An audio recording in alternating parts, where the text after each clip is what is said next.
I'm Anya Kreitney, the Programs Manager at the Poetry and Literature Center housed at the Library of Congress. It is my pleasure to briefly introduce the panel today before turning it over to featured author and moderator Aminatta Forna. Today we'll hear from three women, Aminatta Forna, R.O. Kwon, Valeria, Luiselli, each of whom have written beautiful and searing novels, and I'm confident Aminatta will weave their through lines, literal, conceptual, or political, deftly and capably. Before we hear from them, let me formally introduce the trio. Born in Scotland, raised in Sierra Leone and Great Britain, while spending periods of her childhood in Iran, Thailand, and Zambia, Aminatta Forna is the author of novels Ancestor Stones, The Memory of Love, and The Hired Man, as well as the memoir The Devil That Danced on the Water. Her books have been translated into more than 20 languages. Forna's essays have appeared in Freeman's, Granta, The Guardian, The Nation, the New York Review of Books, and The Observer. She is currently director of the Lannan Center for Poetics and Social Practice at Georgetown University. Her newest work is Happiness, a Novel. R.O. Kwon is a National Endowment for the Arts Literature Fellow. Her writing is published or forthcoming in the New York Magazine, The Guardian, Vice, BuzzFeed, Time, Noon, among others. Born in South Korea, she lived most of her life in the United States. Her first novel, The Incendiaries, is a national bestseller and is being translated into 5 languages. The book was a finalist for the National Book Critics Circle John Leonard Award for Best First Book. Valeria Luiselli was born in Mexico City and grew up in South Korea, South Africa, and India. An acclaimed writer of both fiction and nonfiction, she is the author of the essay collection Sidewalks, the novels Faces in the Crowd, The Story of My Teeth, and Tell Me How It Ends, an essay in 40 questions. Her newest book is Lost Children Archive, a novel. She is the winner of 2 Los Angeles Times Book Prizes, an American Book Award, and she has twice been nominated for the National Book Critics Circle Award and the Kirkus Prize. Her work has appeared in the New York Times, Granta, among others, and her work has been translated into 20 languages. Please keep in mind the authors will have a book signing between 12:30 and 1:30 p.m. on the expo floor. Their lines are as follows: Forna, line 8, Kwon, 9, Luiselli, 10. So make sure to buy books and find the appropriate lines. Before I turn it over, let me also remind you this stage is sponsored by the National Endowment for the Arts. The NEA is an independent federal agency that funds, promotes, and strengthens our communities by providing all Americans with diverse opportunities for arts participation. You can learn more at arts.gov. And with that, let me invite this power panel to the stage.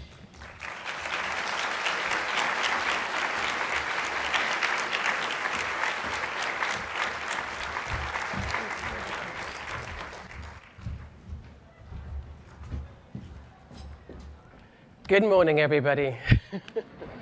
Good morning. How wonderful to see so many of you here.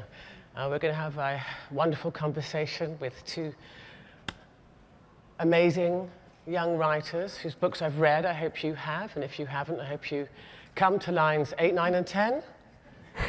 We sound like an Olympic swim team.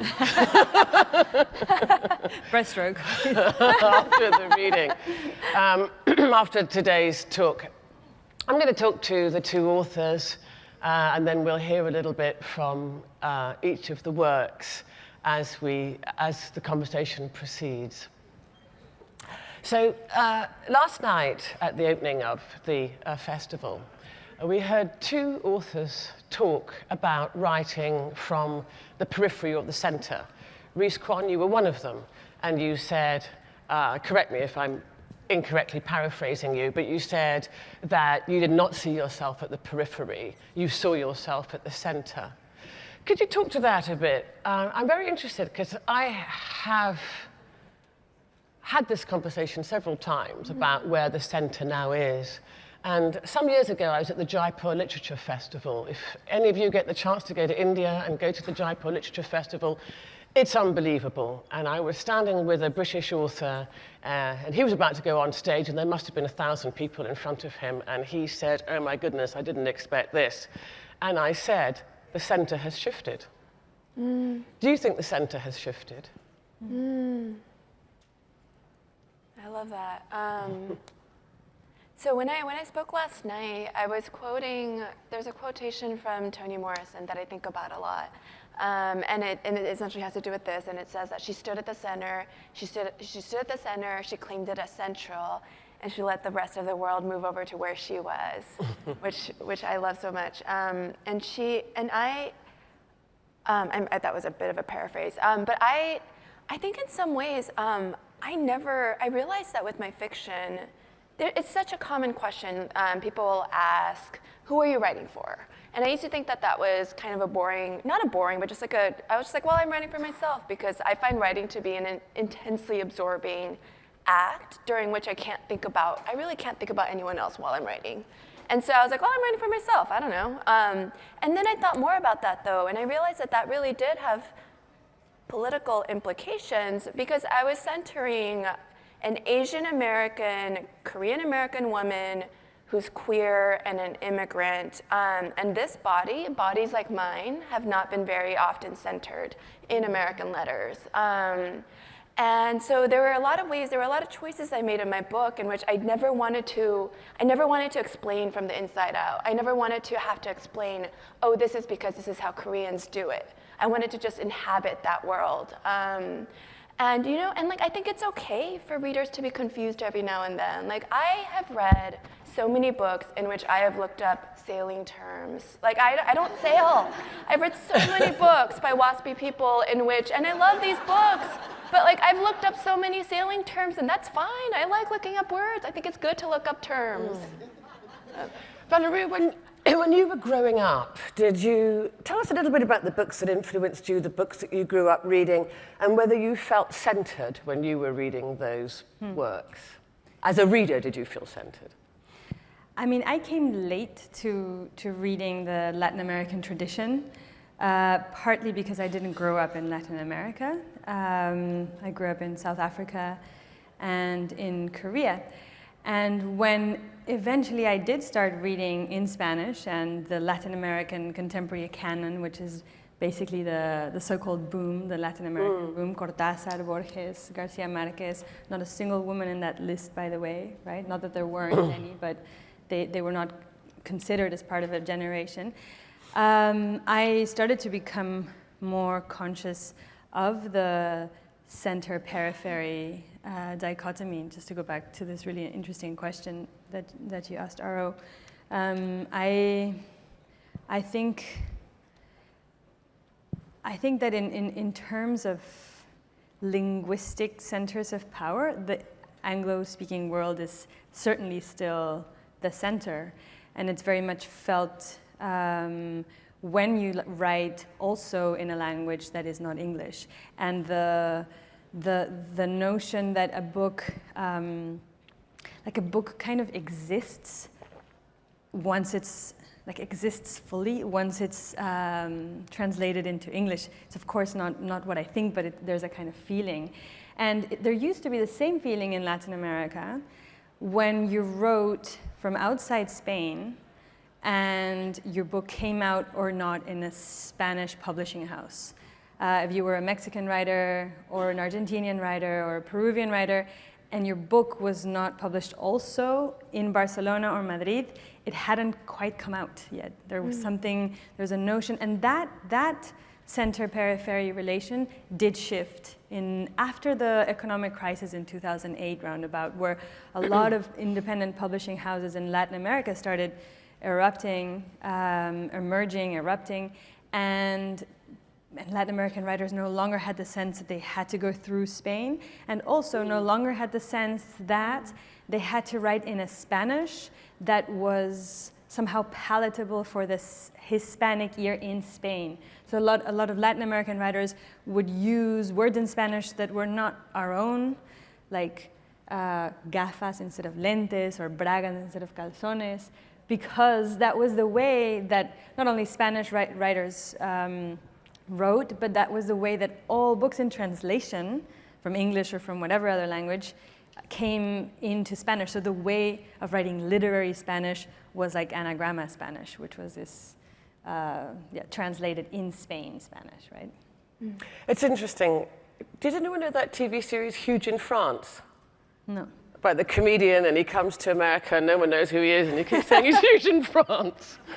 And it's sort of like making it in Hollywood. That, you know, as an actor, globally, you don't count until you make it in Hollywood. But you talk about Latin American writers no longer feeling that they've got to get to Spain first. And I've seen exactly the same thing with the African writers, who now will publish first in Nigeria, and first in Kenya, and first in Ghana before concerning themselves with the market, the Western market. And the same I've seen happen before that with Indian writers and increasingly Pakistani writers who now, you know, there's a burgeoning industry and a huge market. And it's possible to make a career without, you know, without an American agent or publisher. Mm-hmm. Reese, could I ask you to read a little bit for us? You have your own copy, I see. Could you read a little bit for us from page 8? Yeah. And we're just going to, this is the beginning of the book when the two main characters meet. And if you could just talk us into it a little bit. Sure, of course. So the book is told in 3 perspectives. There's Will Kendall, who falls in love with Phoebe Lynn, who is a Korean-American woman who falls into a cult.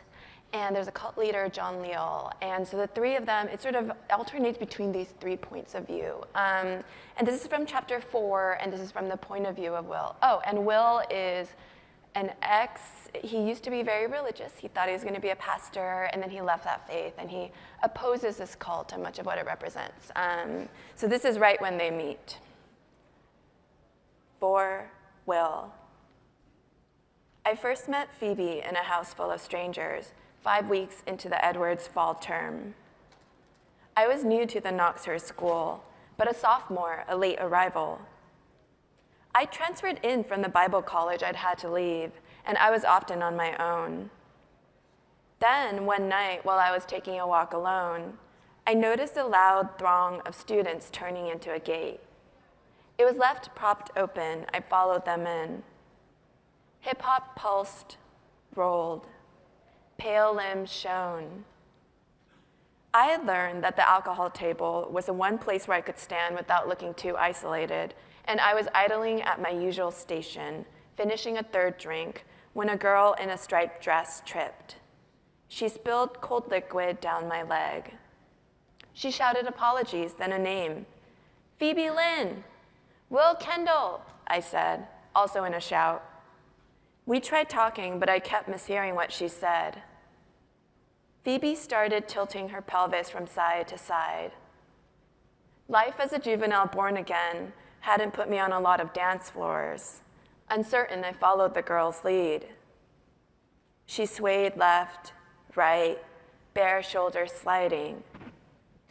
Others writhed to the frenzied tempo, but Phoebe's hips beat out a slowed-down song. Punch-stained red cups split underfoot, opening into plastic petals. Palms open, she levitated both hands. The room clattered into motion, rising to spin. She dipped, glided along its tilt, and still she moved to the calm rhythm she'd found, dragging the beat until my pulse joined hers. Thank you.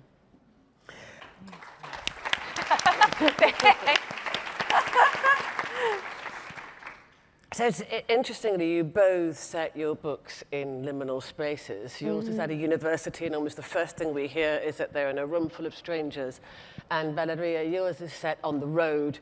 So the couple know each other, they're married, but nevertheless, they are in spaces that they don't normally inhabit, and they're outside their comfort zone, to put it colloquially. Can you just, both of you, talk a little bit to that, about the decision to take people who are already somewhat slightly off-center in a society, and then put them somewhere where their axis is tilted even more? Yeah.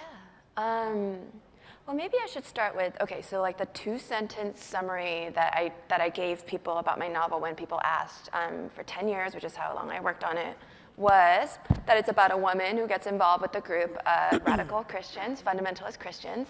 The group turns out to be a cult, and they, with ties to North Korea, and they end up bombing abortion clinics, healthcare clinics, in the name of faith.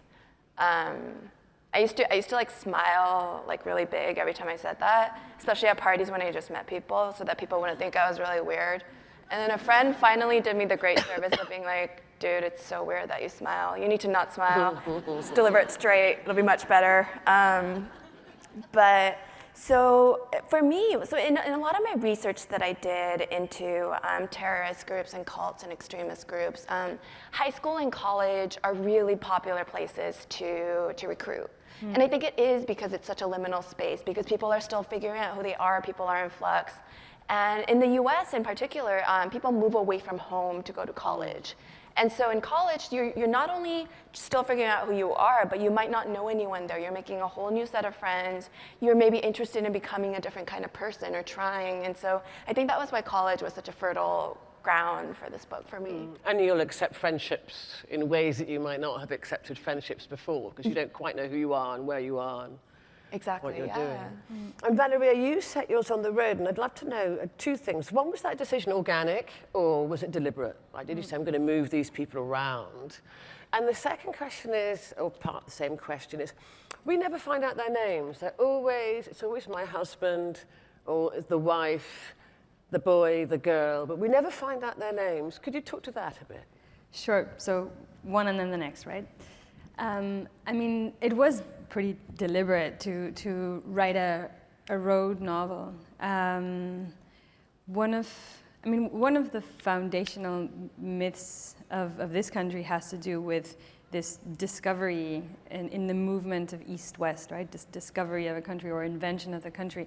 And I mean, it's a myth that has not been subverted enough times, I think, because it's a myth that erases a fundamental fact, which is that people lived in that land that was discovered and settled and inaugurated, and that there was a genocide in order to. I mean, of course, we all know that, but this is not something that is revisited, I think, enough in contemporary life, where in a way things are happening all over again, right? In a different sense, because Native American migrants from Central America are coming up to the US seeking refuge and are being put not into reservations but into mass detention centers, right?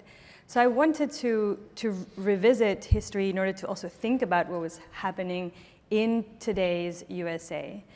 And so the novel tells the story of a family who's moving from the East Coast toward the US-Mexico border while there is a so-called immigration or refugee crisis, really to be more precise, erupting in the southern border.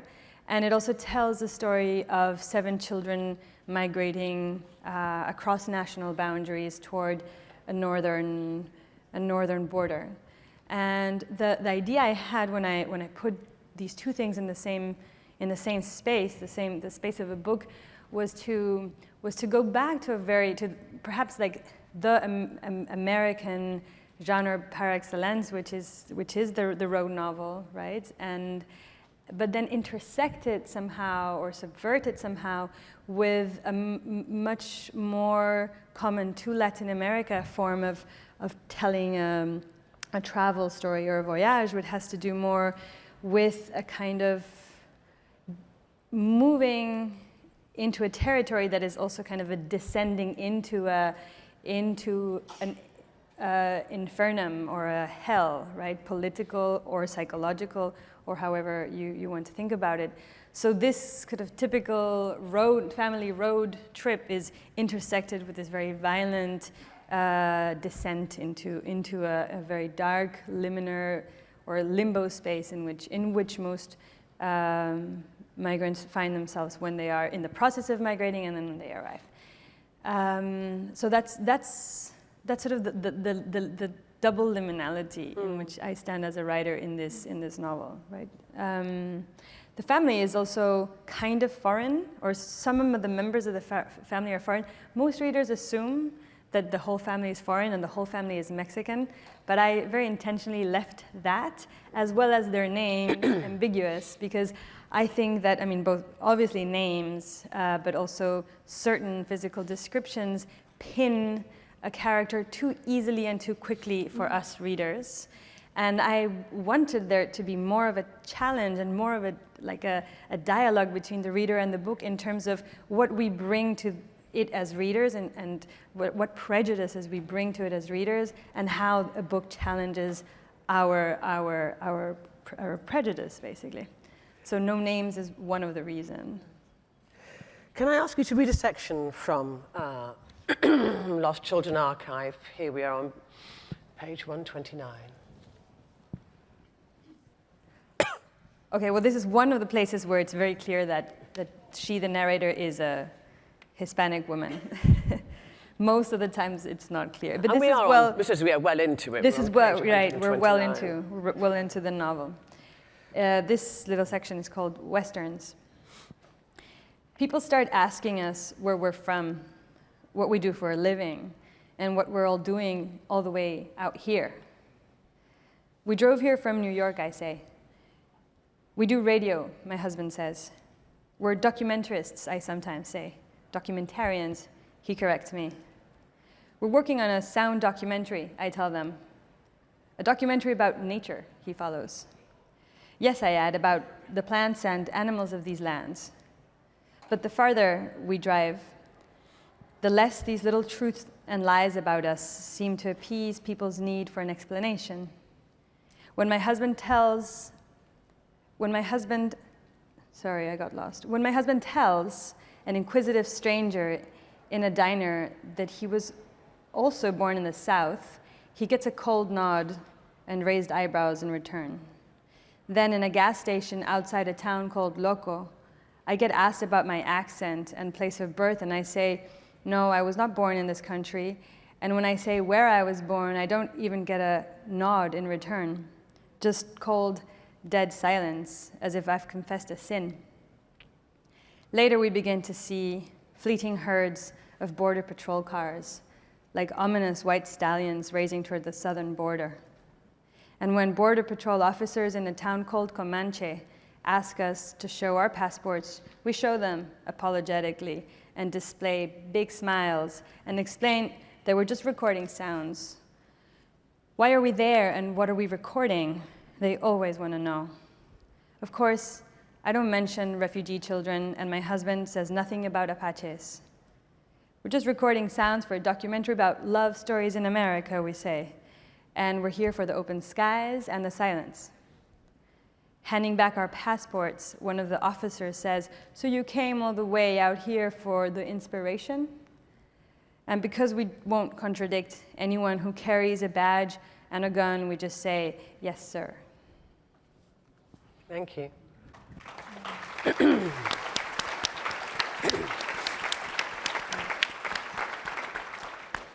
So actually, the further this family head towards the west and the south, the greater grows this sense of vulnerability and of them having to explain themselves.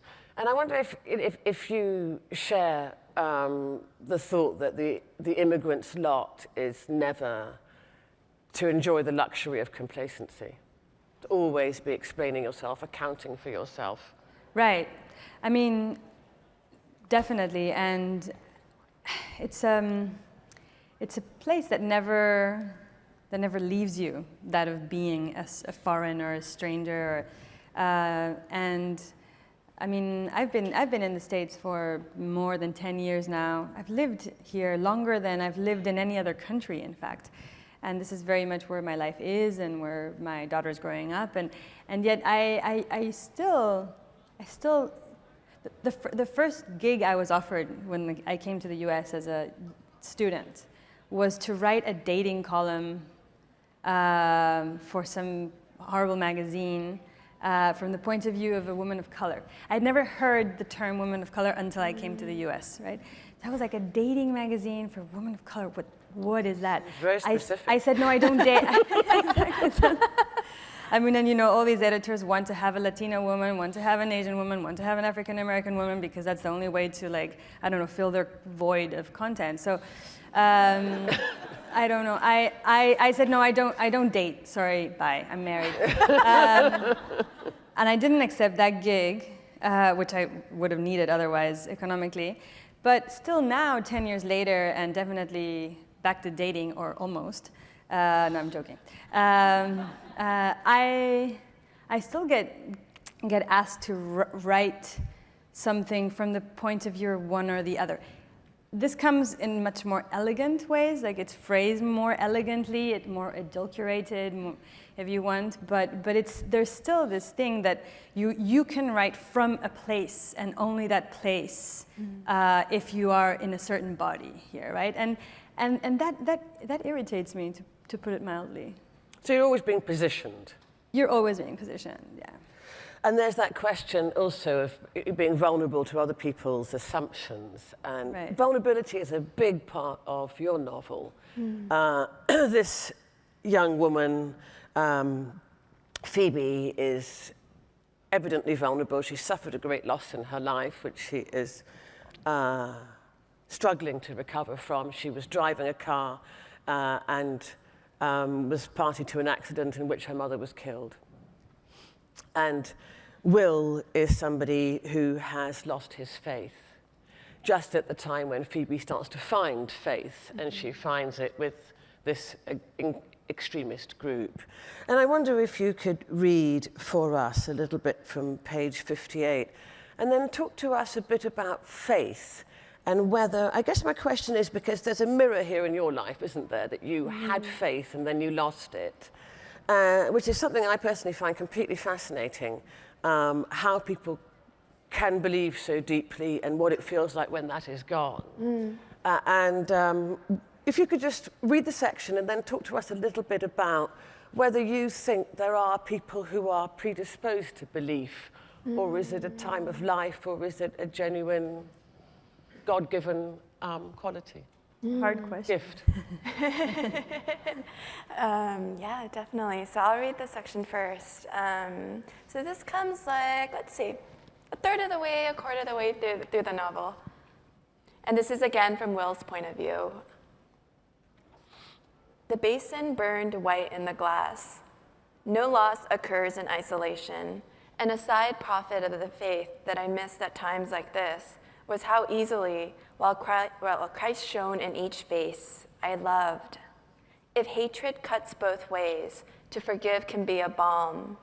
And I often missed, as I would a friend, the more tranquil person I now had no reason to be. I opened the spigot. I washed my hands, then face, eyes closed. I saw my mother wringing out long baptized hair, twisting it into a rope. Released, the strands flew loose, flicking wet silt. She picked me up, my legs swinging. I thought I felt his elation in her hold, glimpsed it in the silt-sparked light. I used to love imagining his hand upon me, its heft and size. I had known his impress in the laddering of my ribs, his fingerprint in the whorl crowning my head. The God I followed had been as real to me as a living person, more real, since I'd put so much into inventing him. In time, they'd all want me to explain how I lost my faith. John Leal, the others, they kept asking, and I'd recognize the fascination.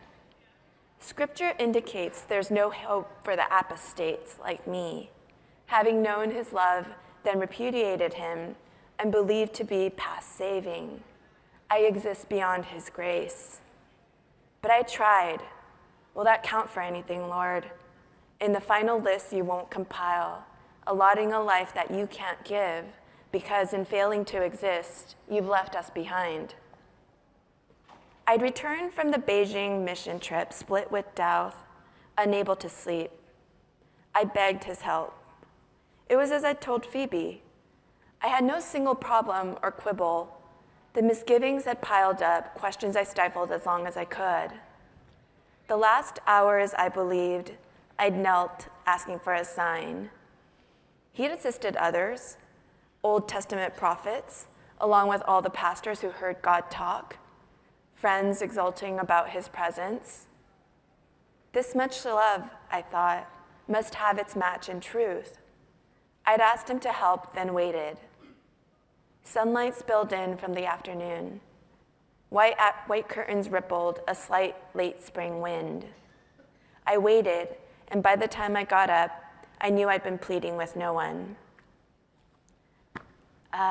So the question about faith and predisposition. Well, Phoebe gets drawn to faith at a certain point in her life. So I thought you could talk about that. Will has lost his faith, but he had it before. So my question is this, is there a God moment in many people's lives where we're more inclined to believe than others? Or is faith a God-given gift which is sometimes withdrawn? That's such a beautiful question. So I grew up so religious that I wanted to be a pastor until I was 17, and then I left that faith, so I wasn't going to be a pastor anymore. But I was like super into God. Like I was like one of those like my idea of a really fun Friday night was to go to a youth rally. I was very fun as a teenager, and I was so excited about it. I really wanted to devote my life to God's service, and then I lost that faith, and it was devastating. It was devastating in ways I still have a lot of trouble talking about. I have trouble writing nonfiction about it. I think fiction lets me get at it because it lets me be freer in a lot of ways. And I wanted to write about that. I wanted to write about the enormity of that loss, but also about how wonderful it was to believe. And I think part of what I do still have a taste. I mean, I've lost that faith. I left the garden, but I am left with a taste for ecstasy. Like I am left with a taste for absorption. So when I love writing the most, and what I love most about writing is that when it's like really going, like when I'm really in a sentence, I lose all sense of myself. I forget I have an I forget all sense of ego, I forget the passage of time, I forget that I'm like stressed out about Lord knows what, I forget to eat. All of that goes away, and I'm just there with the sentences, trying to get at something, trying to get at truth. And I love that so much. And I don't know which came first. If it was the God that came first, or that taste for ecstasy, that taste for transcendence. That taste for an expansion of the sense of the I. I'm going to come to questions from the audience in a few minutes. So if you have something you'd like to ask either of the authors, could you have a think? I know we have 2 mics here. So please step forward to ask your question, but we'll only have time for a few minutes because what I'd like to do is ask Valeria to read one final passage. And what the emotion that comes out most powerfully in your book, faith has its part. There's a point when they go to church and the pastor, reverend, is intoning the voices of the disappeared, of missing migrants, and he's doing it in the way that sounds like it's an intoning. But the overwhelming emotion in your book, I think, is empathy, and the empathy that the mother/wife begins to feel for these children who are being deported, and her own children begins to blend. And I wonder if you could read for us a section. And there's a sense, too, where loss is a large part of both books. If you could read for us from page 182, which is the most devastating scene. The boy and the mother are in the desert. Where are they? In Texas? They're in New Mexico. In New Mexico. Near Roswell, New Mexico, near the UFO sites. Yeah, and they're looking through a pair of binoculars, and something attracts their attention. They overhear in a diner.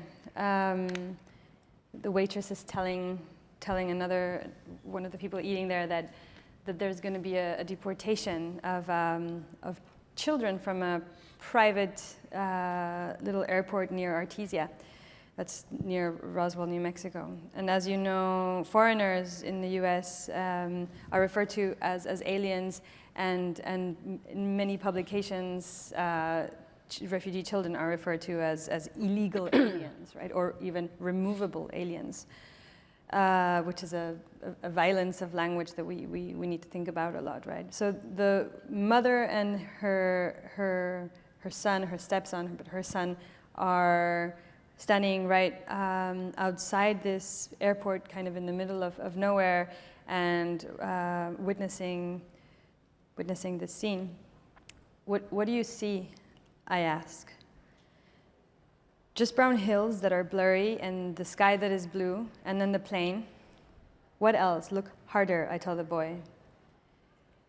If I look too hard, my eyes burn, and I see those little see-through things that float in the sky, the sky worms, says the boy.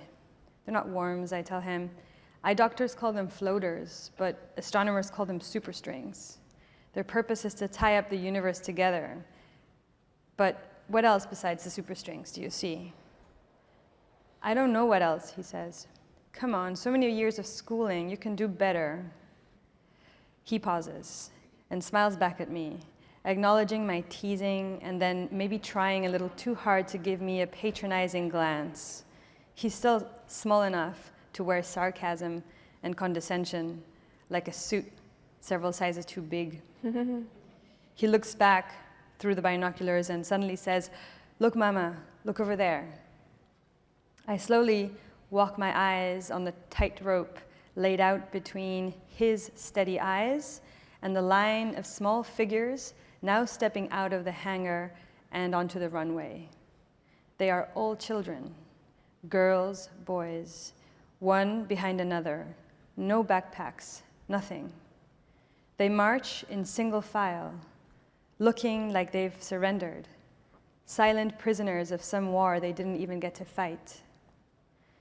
There aren't hundreds, as we'd heard there would be, but we count 15, perhaps 20. It must be them.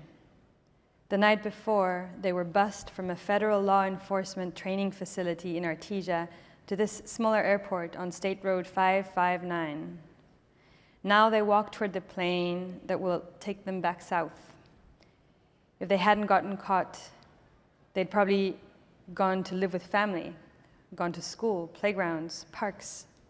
But instead, they'll be removed, relocated, erased, because there's no place for them in this vast, empty country. Thank you.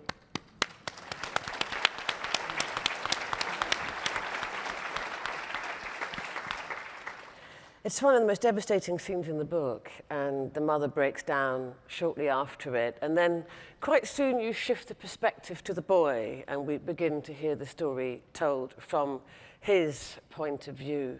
I wonder if you could talk a little bit about that, but also that with the boy, there's a sense of loss for the whole family. Things are crumbling within the family, and they're crumbling within the country.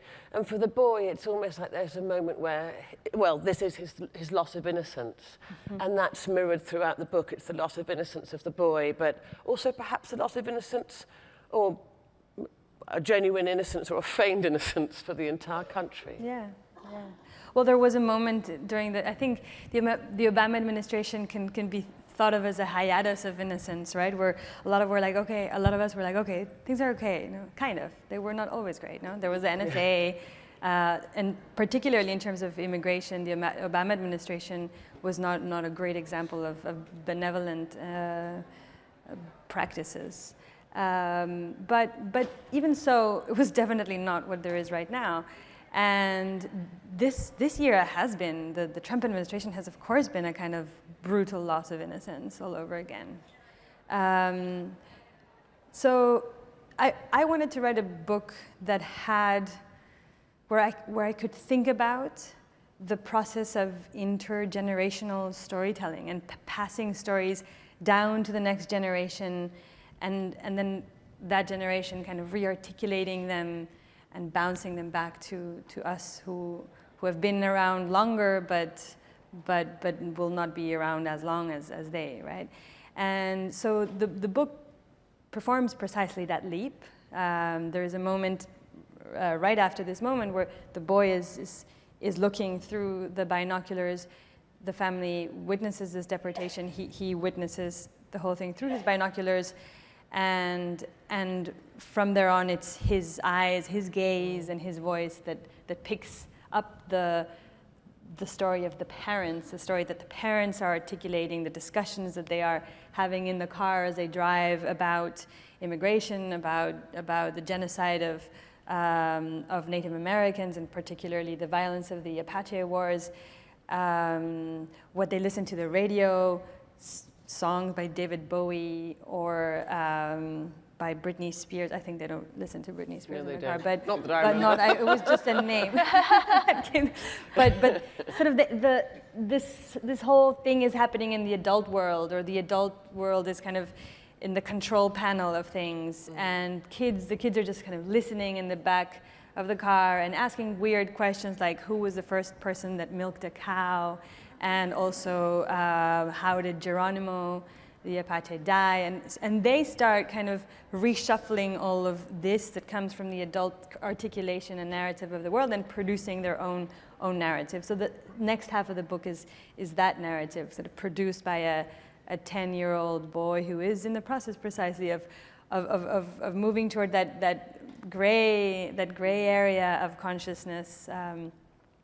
Light and darkness kind of mixed together, and he produces the other narrative. And I think in a way it's a microcosmos of how we as a society produce an articulation of the world, or a narrative that we pass on, and hopefully sort of before we go hear back from the next generation, right? It's the process by which we communicate, by which we build community, by which we build common myths. Right, who'd like to ask a question? Don't hold back. Super. Hi, good afternoon. Thank you so much. This question is really for Ms. Kwon, and that is that I noticed in the book that Will really loses his faith when he is in Beijing, or he talks about it with the mission. And I was really interested in the way that race, colonialism, and white evangelicism sort of are added in the book in relation to how Phoebe gains her faith through trauma, but Will loses it when he sort of has to face it as a white man in another country proselytizing. That's a great question. Let's see. So just a bit of context. Will goes to Beijing on a mission trip right before he comes back, and he loses his faith in part not long after that, but I would say that more directly. He loses his faith in part because of the other losses in his life. So I don't think I'm giving too much away if I say that he also loses, there's a parent who leaves, and this upsets him greatly, and this upsets his mother greatly. And I think it's that level of loss, that level of that sort of profound sense of displacement that has something to do with how he loses his faith. But as with my own loss of faith, because people often ask, and it's a very reasonable question, what made you lose your faith, right? Like you believe something, and then one day it's gone. And for me, it was never one thing, you know? It was really an accumulation of questions, an accumulation of pressures that could not be accommodated within the framework of what of the world as I understood it. How old were you, may I ask? I was about 17. So those are like the most directly autobiographical things I give to Will, other than his being like a man who's white, like other than like all that stuff. And I think in some ways, this is only in retrospect, because I did not set out to write a book that is in some ways primarily narrated by a straight-ish white man. Like I did not set out to do that. But I think in some ways, giving him my deepest pain, giving him the pivotal loss of my life that has divided my life into a before and after, so that in a lot of ways I truly feel as though I'm continuing to live in the aftermath of loss. It made me so much freer, you know, because he was so demographically unlike me, that people wouldn't necessarily think he was me, and they really don't. Like, they're always mixing me up with Phoebe, readers are, which is totally understandable. And they're like, so what was it like to be a piano prodigy? And I'm like, I wasn't a piano prodigy. Like, like that wasn't me, but like, but that's fine. So I think that was a way, that's a long way of saying that wasn't necessarily a central part of what led to his loss, but that was one of many, many components. I think we'll take one more question and then we'll close, if we make it a brief one. And my question is for Valerie, and it's regarding tone. The story of my teeth was very different, it seems, in tone from this new book. I'm not even sure how to describe the tone of the previous book, fabulistic or magical realism or surrealism, I'm not sure, but this feels like a very realistic book. And I'm wondering if you can talk about whether or not that was just an evolution, your evolution as a writer, or whether or not you enjoy sort of, moving back and forth between these different tones. Definitely the second. And more than tones, for me, it's what sits me down to write every day. I don't know if I'm a particularly disciplined person, although I write every day, and when I'm deep into a project, I write every day for 6 or 8 hours. But what gets me to sit down is enthusiasm for what I'm doing, a deep curiosity and love and enthusiasm for what I'm doing. And the only way that I can trick myself into that which sits me down to work some hours a day, is not knowing where I'm going, is not knowing where I'm going to arrive that day, is playing with a new set of rules every time. So all my books are very different in tone, and I mean, of course, there are constants at the end. We all repeat ourselves, and there's a set of questions that interest us and will interest us always. But I try to always trick myself into unknowing and into exploring. So you will find that my other books are also very different from this and the story of my teeth. well, we look forward to the next one. We look forward to yours. We hope it doesn't take 10 years. I You've hope both so, been too. wonderful. Thank you very much. Thank you.